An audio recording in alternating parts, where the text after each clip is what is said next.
নমস্কার বন্ধুরা, কেমন আছো সবাই তোমরা? আশা করি তোমরা খুবই ভালো আছো আর আমিও ভালো আছি। আজকের দিনটা আমার কাছে খুবই স্পেশাল আমার জীবনে। তো যাই হোক, আমি সকাল সকাল উঠে স্নান করে নিয়েছি আর এই যে পুজো করে নিয়েছি।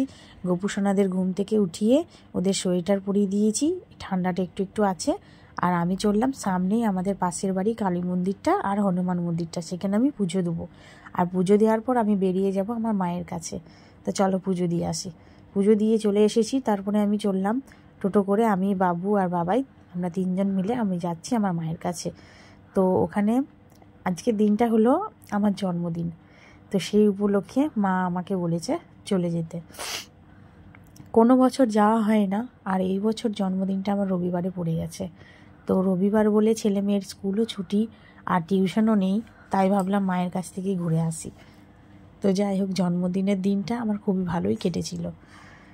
আর এই যে আমাদের হনুমান মন্দিরটা পার হলো, আর ওখানে যেও আমাদের বাড়ির গোপাল মন্দির, বাড়ির শিব মন্দির, লোকনাথ বাবা মন্দির, সেখানেও আমি পুজো দেবো বলে আরও বিশেষ করে যাচ্ছি।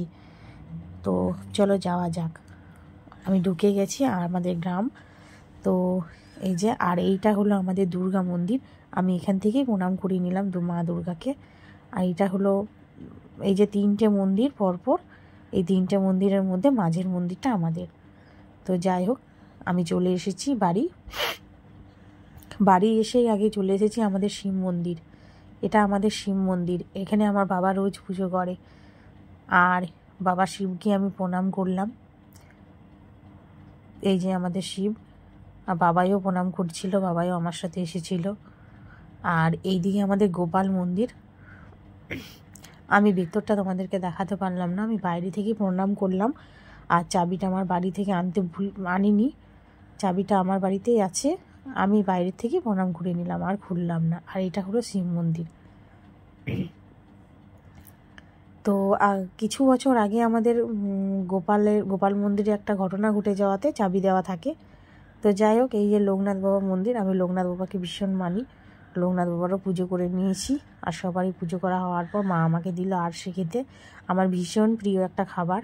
তো আমি এসে নিয়েই আরশে খেলাম, খুবই টেস্টি ছিল। তারপরে মা দুটি মুড়ি দিল খেতে আমাকে। আমি মাকে বললাম যে একটু খাবার অল্প স্বল্প হালকা দাও, কারণ অনেকটাই বেলা হয়ে গিয়েছিল। মা এদিকে মাছ ভাজছিল আর মা আমার জন্য এই রান্নাবান্নাগুলো করেছিল। আমি সেরকম কিছু রান্নাবান্না করতে মাকে মানাই করেছিলাম, যেহেতু মায়ের শরীরটাও খুব একটা ঠিক ছিল না। তাও মা যথাযথ চেষ্টা করেছে ভালো কিছু রান্না করার। তো যাই হোক, খুবই ভালো হয়েছিল রান্নাগুলো। আর আমার কাছে আজকের দিনটা খুবই স্পেশাল, কারণ আমি আমার মায়ের হাতে খাবার খেতে পেরেছি আজকে। আর আমি প্রণামও করতে পেরেছি ঠাকুরকে, সব ঠাকুরগুলো। চলো আজকের মতো বাই বাই।